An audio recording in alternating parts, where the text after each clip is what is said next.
Good morning, ladies and gentlemen. India 2020. Do you think I'm talking about the IPL? I'm talking of year 2020, when most of you sitting here are going to start working. 65% of our population is going to be in the working age group. India is going to boom. Our national income or GDP is going to increase from 1.8 trillion GDP to maybe 5 or 6 trillion, depending upon the growth rate. However, every coin has two sides. The other side, I call the population time bomb. What if we cannot employ these people? We have a big problem. The great USSR broke down because people had to wait in queues for bread.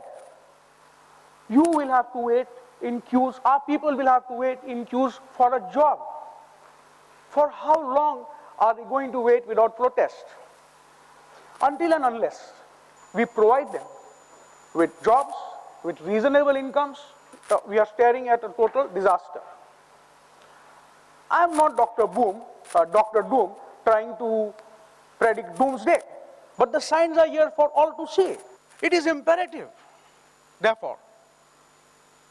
We just cannot sit back and sing, "Quit, zara, zara, whatever will be, will be." We cannot sit back and let destiny take its course. We cannot sit back and say, all is well. It is imperative that we take stock of the situation.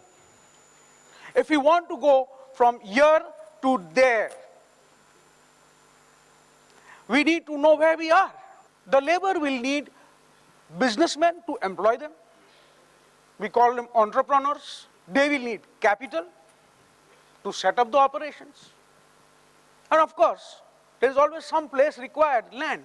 Let us examine the four factors of production: land, labor, capital, and enterprise. Where are we today?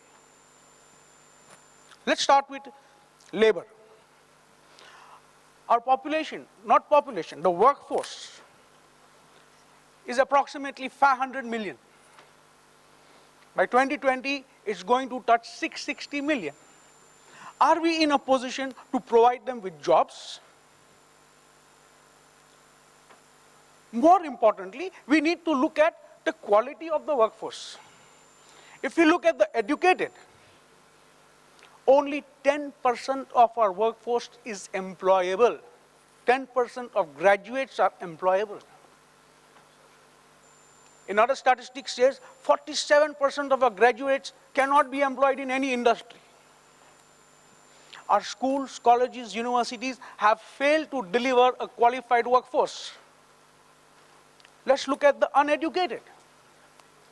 3% of the rural and 14% of the urban are skilled. Skilled into various professions such as carpentry, masonry, plumbing, etc.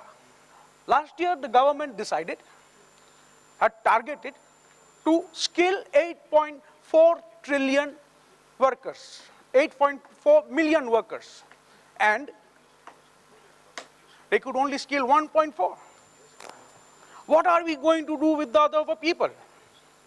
Are we going to employ them as watchmen in malls to open your bonnet and dickies, I mean your car, and to frisk you? Let's look at the next factor, land. The borders of our country are fixed, they are inelastic. We cannot extend them. We did something in Kaf Parade, Mumbai. Can we pick up the Himalayas and dump them into the Indian Ocean? Or do we want to build a floor over the country like we are making flyovers all over the city? It's not possible. The third important factor, capital. Historically, we have a incremental capital output ratio of 4, which tells us that in order to employ 140 billion people, we will need anywhere between $500 million to $1 trillion. Where are we going to get this money? Is the government going to print it? Germany did it. And you know what were the consequences? You needed a basket full of money to buy one egg. A simple pair of sandals cost $1 trillion marks. Coming to the last factor, the entrepreneur. He is the key. He combines the various factors of production to generate output, income, and employment. He is in a tough spot. All entrepreneurs do not succeed. The failure rate varies from 95% to 25%, depending upon certain criteria. On an average, there is one success for 8 for a first startup. If the same entrepreneur continues again, it's 1:5. If he tries again, it's 1:3. How many failures, how many startups, how many entrepreneurs do we require to employ our people, and where are they? Having bombarded you with a lot of statistical overload and a lot of questions, believe me, if you are in my class, I would have left you to figure it out and make a presentation tomorrow morning. We must remember that current day problems are responsible, current day policies are responsible for current day problems. We cannot expect them to solve them. In 1991, we had a major financial disaster. India had to send its gold reserve out. We had to think of a different policy, out of the box. We liberalized the economy and succeeded. It is time for us to again think out of the box. It's not very difficult. All economies more or less have the same problems. All governments more or less have the same tools. It's a question of how you use them. It's like your kitchen. It has various ingredients. All of them have the same ingredients. But you can churn out a bhel puri to a tandoori chicken.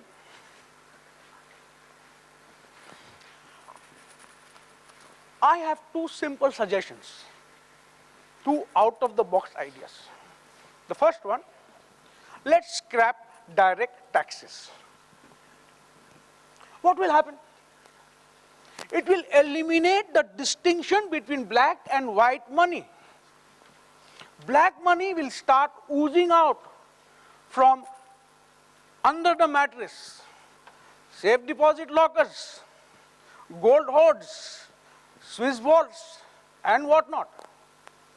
Estimated at approximately, again, 500 to 1.4 trillion US dollars, 500 million to 1.4 trillion dollars. I'm sure it will fill up the capital gap. Again, direct taxes are of 2 types, personal income tax and corporate taxes. Personal income tax, only 2.89% of the population pays personal income tax. The poor do not pay. The rich pay what they want. The managerial, the efficient, the salaried class, people like me who have to pay the taxes. I'm just trying to save my tax burden here. If you look at the corporate tax, corporates could be given exemption from taxation if they are willing to skill the labor. They are employing the labor, they know what skills they want, they know how to train them. They need some incentive. Give them tax exemptions. It's a win-win situation all over.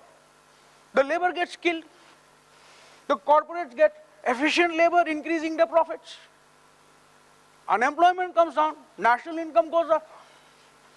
However, the simple downside is the government loses revenue. Let's take personal income taxes. the government would lose approximately $40 billion. But it is easily made up. For example, if $1 trillion of black money is invested into the economy, indirect taxes at 10% would fetch the government $100 billion, more than offsetting the 40 billion that they have lost. And please consider that I have not considered the multiplier effect here. As far as corporate taxes are concerned, it's a direct trade-off. You are skilling people, the corporates are putting that money into the economy, it is going to pay off. We will have to worry about the income tax babus. We can use them to check whether the corporates are skilling our workers or not. We have Aadhaar, our own unique identification system. For every number, each of you will have one number. Every worker, every person has a number. All the corporates have to show that this number has been trained in this and is employed, and he gets the concession. And if there is a surplus of our babus, we can transfer them to the indirect tax department. The second idea is utilize the wasteland. Wasteland is defined as land which is not used for cultivation, not suitable for cultivation. Once again, consider our population. 70% of the population is still in the villages, the rural areas. Do we want them to come to the cities to work? It will give rise to the slum expansion program. And it will have to be followed by the politicians' SRD schemes. Every village has a minimum 15% of wasteland, amounting to some 47 million hectares. Again, the corporates could be given tax exemption if they enter into a joint venture or cooperation with the villagers. The villagers contribute the land, they give the labor, and the corporates bring the money and the ideas. It's a win-win situation again. Wasteland gets utilized, cities get decongested, there is balanced regional development, the farmer, the local person stays in a healthy, comfortable environment. Lastly, let me come to the entrepreneur. According to Joseph Schumpeter, the function of the entrepreneur is to innovate. In Indian terminology, we call it jugaad. I have some examples of jugaad here. Indians are very innovative.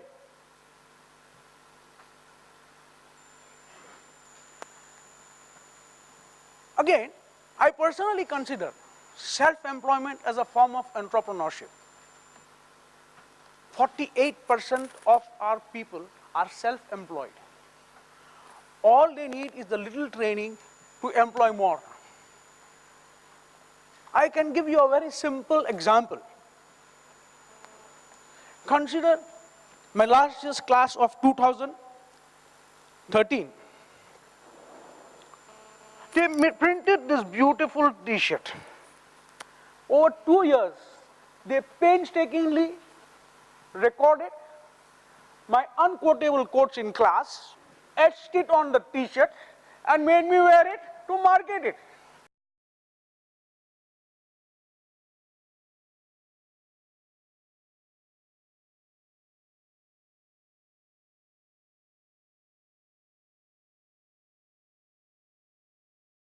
What they did is, they made the t-shirts, had a limited edition. I don't know who made the money.